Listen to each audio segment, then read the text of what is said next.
that, we are going to get started. Good afternoon, everyone.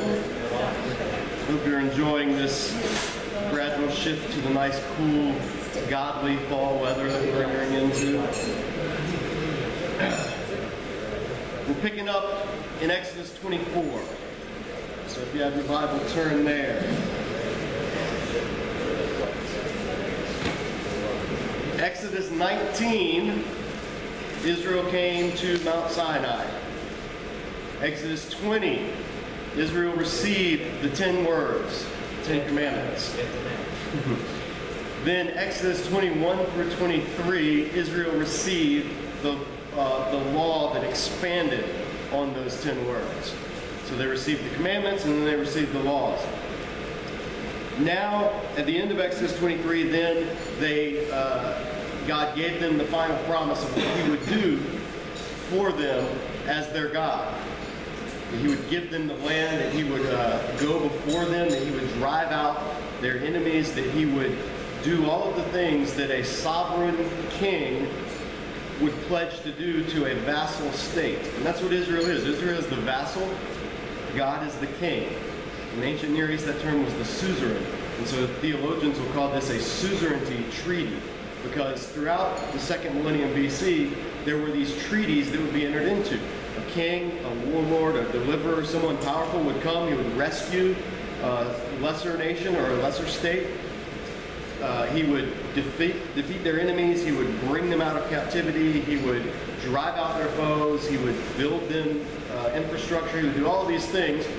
And then in return, that vassal would pledge their allegiance to that king and to that king's God. And they would make a covenant, a suzerainty covenant treaty, and it had these specific parts. And it would start with a prologue of what the king had done for the people, recounting the events. It would give stipulations. This is what you're to do now to show your allegiance to this king. It would give promises that if they did that, what the king would do for them, how he would protect them. It would give curses for disobedience. If you break this, this will happen. And then it would give blessings for obedience. You know, if you keep this, then the king will do this and this and this. And then at the end, there would be a covenant meal. There would be a sacrifice made. The two parties would agree. They would make 2 copies of this law, this covenant treaty. One copy would remain in the city, in the temple of the new God that the people were pledging to their allegiance to. The other copy would go back to the temple of the king and the temple of the king's gods, so that both people would have copies of this covenant contract. And that's how you made a binding covenant agreement as a people, as a nation in the ancient Near East. Now, all of the Torah in loose form is structured around this concept. And particularly the whole book of Deuteronomy follows the same outline as the Second Millennium Suzerainty Treaty covenants. But we also see it here in this section of Exodus as well, because God has laid out what He's done. He's brought His people out of captivity. He's rescued them from the power of the other gods. He's brought them into freedom. He's given them a new identity. He's promised them, if you obey me, this is what I will do for you as a nation. And then He's also promised them, but if you disobey me, this is what I'll do to you as a nation. And then there is now going to be the covenant ratifying meal that they're going to share together. And that's what we see in Exodus 24. This is the final part of this section of the book of Exodus. Then He said to Moses, God said this to Moses, "Come up to the Lord, you, Aaron, Nadab and Abihu," that's Aaron's 2 oldest sons, "and 70 of the elders of Israel. You're to worship at a distance. Moses alone is to approach the Lord. The others must come near. The others must not come near. And the people may not come up with him." So God is saying, representatives of the people, right? All the people camped around the bottom of the mountain have to stay away. God put up the boundary markers and said, don't break through, don't come up on the mountain. We saw that in Exodus 19. Then He says, "Now you, Nadab, Abihu, and 70 elders come up the mountain. And you're going to worship. You're going to represent the people. You're going to come mediate between me and the people." And then out of those, Aaron, Nadab, and Abihu are going to come up further with Moses, because they're a little bit closer in terms of office that God has for them. They're the priests. Aaron and his 2 oldest sons, these are the head of what will become the priest. And then Moses finally is going to come up to the very top of the mountain.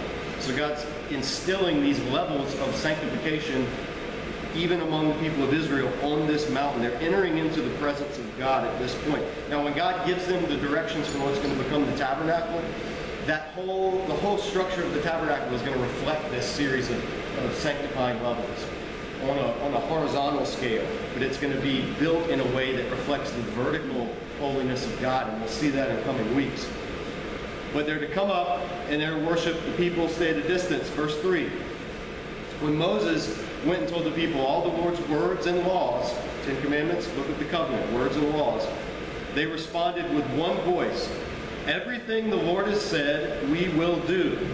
That's the second time they've said, yes, we agree with this covenant. The second time they've pledged to obey it. Moses then wrote down everything the Lord had said. He got up early the next morning, built an altar at the foot of the mountain, set up 12 stone pillars representing the 12 tribes of Israel. Then he sent young Israelite men, and they offered burnt offerings and sacrificed young bulls as fellowship offerings to the Lord. Burnt offerings were those particular special offerings that the entirety of the sacrifice would be burned up on the altar. All of it was devoted to God. All of it was given symbolically to God by being burned up, and as the smoke rose, that was the symbolism of the offering, the valuable thing being offered up to God, completely destroyed. However, fellowship offerings were those offerings where only a token part of the animal was offered on the altar, like the fat entrails or the fatty part, or not the entrails, the fatty part or the liver or something. The best parts were put on the altar and burned up, but then the rest of the animal was eaten by the people. This is how Israel got their meat for a good portion of their diet, was through these fellowship offerings. They would share the meal in worship together. So they did that. They offered burnt offerings, sacrificed young bulls as fellowship offerings to the Lord. Moses took half of the blood from these sacrifices and put it in bowls. The other half he sprinkled on the altar. Then he took the book of the covenant, which we've just read the past 5 or 6 weeks, took the book of the covenant, read it to the people. They responded, "We will do everything the Lord has said. We will obey." That last phrase, "we will obey," that verb they use, obey, is shema. We will listen to, we will obey. And in Israel, this would come to develop into what is the Shema, where every day, every night, faithful Jews would say, "Shema Yisrael, Adonai Eloheinu, Adonai Echad." Hear, O Israel. Listen, O Israel. Obey, O Israel. The Lord your God, the Lord is one. So they're pledging their obedience. They're listening to the covenant. We're going to hear it. We're going to obey it. We agree to it. This is the third time they've agreed to this covenant. So they don't have any objections to this. This is a good deal for Israel, and they recognize it. They're no longer slaves. They have the sovereign king of the universe as their new suzerain, their new king, their new leader. What's not to love about that? He just asks you that they remain faithful to him and him alone. So they agree to it. Once they've agreed, third time, verse 8, Moses took the blood, the other half of the blood, not sprinkled on the altar, and sprinkled it on the people, and said, "This is the blood of the covenant that the Lord has made with you in accordance with all these words." Takes the blood, sprinkles it onto the people, dashes it onto the people. They would have gotten the blood on them. They would have gotten the blood on their clothes. This is before Clorox. The blood would have stayed on their clothes for the entirety of the existence of their clothes. Blood is a big staining object. If you've ever tried to get it out of a white garment, you realize that. So they're taking this on themselves, this blood of the covenant, this blood that symbolizes the life, and it symbolizes the death of the sacrifice that they've offered. They are symbolically taking on all of this agreement on themselves. And all of the symbolism that goes into the Levitical sacrificial system, they're agreeing to it, they're entering into, they are receiving the blood to cover them. Now this will develop in the Old Testament in many ways, but this will come to fruition fully in the New Testament. What does Jesus say in Matthew 26, Mark 14, 1 Corinthians 11? "This is my blood of the new covenant, shed for you and for many for the forgiveness of sins." And he did that during the Passover, which celebrates this whole thing that we're reading. So Jesus was saying by doing that, I am bringing you out from under this long period of thousands of years of living under the Mosaic Sinai covenant. You are now being brought out of captivity, not from Egypt, but from sin itself, into the fellowship of God's people. Not in a geographical location, but in Judea, Samaria, and to the ends of the earth. So Jesus is transferring them from one covenant which had been broken and restored and broken and restored, and eventually had become, by the people's disobedience, had become obsolete. Not because of the covenant, but because of the people's sinfulness. Paul will go into a whole spiel on that in Romans 6 to 8. And he's brought them out from under that into the new covenant that had been promised all along. So every time you're in church and you take communion, whether you take it from the same cup, whether you get the little Baptist shot glass cups, whether you do the intinction where you Methodists dip it and then eat it, however you do communion, nothing wrong with any of those, it's all symbolizing the same overall narrative story. It's all symbolizing your participation, my participation within the new Exodus that Jesus brought about. And if we don't understand the first Exodus that Moses brought about, then we miss a huge dimension of the new Exodus that Jesus brought about. That's why studying Exodus is foundational for studying the Gospels. All of this imagery is in the background, swirling in the minds of Jesus' disciples on that night of the Last Supper. All of this and more. And so it's crucial to remember that. But back in the original setting, back BC, we're here. The people are agreeing to this covenant. They're taking the blood of this covenant on them. And they're saying, yes, we'll do this. We agree. Sign us up. We're in. We like this agreement, and it's on. Verse 9, Moses and Aaron, Nadab and Abihu, and the 70 elders of Israel went up and saw the God of Israel. Under his feet was something like pavement made of sapphire, clear as the sky itself. God did not raise his hand against these leaders of the Israelites. They saw God, and they ate and they drank. This is the expected outcome when you make a covenant. You would eat and drink in the presence of all parties involved.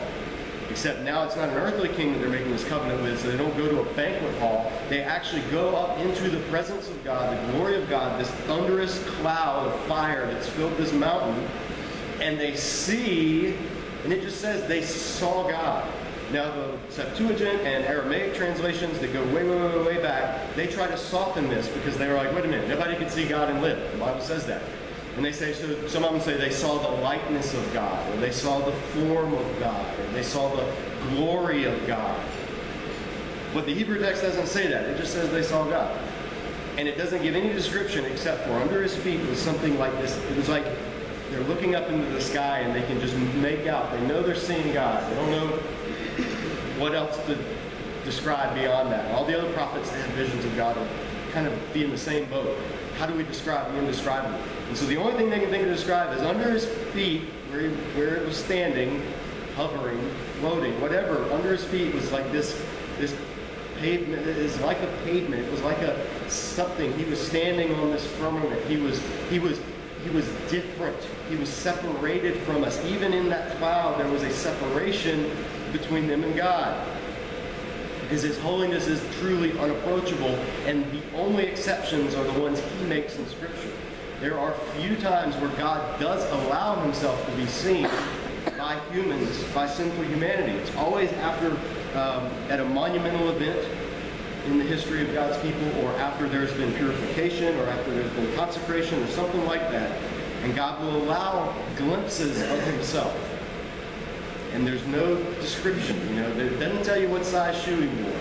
It just says under his feet was something like that. All those questions that we want to ask, the text just doesn't even go into those. Most likely because it can't. Later the prophets will be reaching for descriptions to try to describe God, and even then they won't be able to. So they'll say things like, he looked something like the likeness of such and such. It's like this description that doesn't even fit fully. because they're seeing the indescribable. They saw God, and the last verse, verse 11, says they saw God and ate and drank. And that word saw is different than the word saw in the previous verse. The word saw in the previous verse is yara, which means to see, just the normal to see, to look at. This word, I think, is chazad, and it means like to gaze at, or to see a vision of, or to intently stare at something. It's used of vision sometimes, but it's also used of gazing at something. So they're really seeing something. They're experiencing, they're in the presence of God, they're sharing a meal, and God is allowing them. He's not lifting his hand against them. His holiness is not consuming them as it should, which is part of the miraculous nature of this section in the book. The Lord said to Moses, verse 12, "Come up to me on the mountain and stay here. I will give you the tablets of stone with the law and commands I have written for their instruction." That word instruction is Torah. It means teaching. It means, it gets translated as law a lot, but it means teaching. It comes from the verb yara, which means to point. Because Torah is supposed to point the way for people to live in accordance with God's covenant. So I'll give you the tablets of stone with the law, the commands I've written for their instruction. Then Moses set out with Joshua his aide, and Moses went up on the mountain of God. He said to the elders, "Wait here," lower down the mountain, "wait here for us until we come back to you. Aaron and Hur are with you, and anyone involved in a dispute can go to them." Right? So Aaron and Hur were the two that were kind of like Moses' right and left-hand lieutenants. And Moses is saying, "I'm going up, I'm taking Joshua, but you guys wait here. If there's any disputes among the people," because we've seen Moses is the one who would judge cases if people brought before him, Aaron and Hur are going to decide those. They're my delegates for while I'm gone. This means that Moses knew he would be up there for a while, for long enough for there to be disputes and rulings and things like that. Moses went up on the mountain, the cloud covered it, and the glory of the Lord settled on Mount Sinai. That word glory means, the Hebrew word kavod, it means heaviness. Literally, it means heaviness. And so the idea of when you see, like when people talk about the glory of the Lord, the best way to think about it is God's presence that's so thick it can be felt. That's how one of my theology professors, one of my Old Testament professors said it. He said, when you hear the glory of the Lord, it is an almost tangible experience of God's presence. It's what fills the temple when the sacrifices are made and God actually comes down and fills the temple. It's the fullness that's still veiled, but that's perceptible to the senses, the heaviness of God. And heaviness is a good word because it underscores the presence and the gravity of the situation. God is showing up. These aren't ecstatic experiences. These aren't holy goosebumps. These aren't, singing a praise song until you get real happy and start crying or any of that stuff. This is something beyond any of that. This is the heaviness of God that descends on this mountain. The glory of the Lord settled on Mount Sinai. For 6 days the cloud covered the mountain. And on the 7th day, the Lord called to Moses from within the cloud. To the Israelites, the glory of the Lord looked like a consuming fire on top of the mountain. Then Moses entered the cloud as he went up on the mountain, and he stayed on the mountain 40 days and 40 nights. Now the phrase 40 days and 40 nights is a stock phrase in Hebrew, and it can mean exactly 40, or it can mean 35, 48, somewhere. I mean, it's like when we say dozens and dozens or something like that. It just means a set period of time. And you'll see it up throughout Scripture. Things happen in 40 days, 40 nights, or in implements of 40. So it's emphasizing that Moses is up there, and he's up there for a while. And he's up there with God face to face. He's up there supernaturally. Joshua's with him, but not in the direct presence of God. So it's almost like Joshua's probably the wait here at Camp 4. I just saw Everest this past week. So like you got base camp, then Joshua and Moses to Camp 4, and then Moses went up the Hillary step to the summit of Everest, Sinai here. And it's this supernatural occurrence where God himself is meeting with Moses and sustaining him for 40 days and 40 nights. What's he doing up there? Well, we're going to find out in the next 7 or 8 chapters. He's giving Moses the pattern for the tabernacle. he's giving Moses directions for worship, and he's giving Moses the vision of what worship should look like under this covenant. And Moses is going to come down, and he's going to consecrate some artisans among Israel, two in particular. And it's going to say that God's going to fill them with his Holy Spirit. First time anybody in the Bible is ever mentioned as being filled with the Spirit, it's an artist. Woo-hoo. And then, I'm an artist, so he's going to fill them with the Holy Spirit. And then they're going to create this elaborate structure and all the implements and all the vessels and all the garments that go with it. And it'll say, according to the pattern I showed you on the mountain. Over and over, God will repeat that. So God is showing Moses, here is how my people are going to dwell in my presence. And here's how I'm going to dwell in their presence. Because when Israel looks at the mountain, they're terrified. So terrified that they don't even want to go near it. They don't even want to hear God speak anymore. It's so overpowering. We saw that in Exodus 19 or Exodus 20. So the conundrum that God has is, I want to dwell with my people. Over and over. I will be their people, they will be my God. You see that throughout the Bible. That's how Revelation ends. It ends with God dwelling among his people in the new creation. The conundrum, though, is God's people are sinful. How does God dwell amongst sinful people without consuming them as a consuming fire? Well, he puts into place an entire system, an entire paradigm of how the common can approach the holy. How the unclean can approach the sanctified. And he builds these layers of buffering between his unmediated presence and all of the people. Because his desire is to dwell with the people, not at the top of the mountain. His desire is to be with his people in their midst, right in the center of his people. Like they're going to camp out, and when Numbers is giving the directions for how they're supposed to camp, basically it's going to lay Israel out in a square camp pattern. 4 tribes on each side, and then right in the middle is going to be the 3 tribes, or 4 tribes of the Levites, and then right in the middle of that is going to be the tabernacle. And then right in the middle of the tabernacle is going to be the Holy of Holies. And that's how God wants to dwell with his people, in their midst. But in order to do that, they have to he's conditioning them, basically, teaching them through object lessons what things like holiness, and consecration, and sanctification, what those terms mean, and what they look like.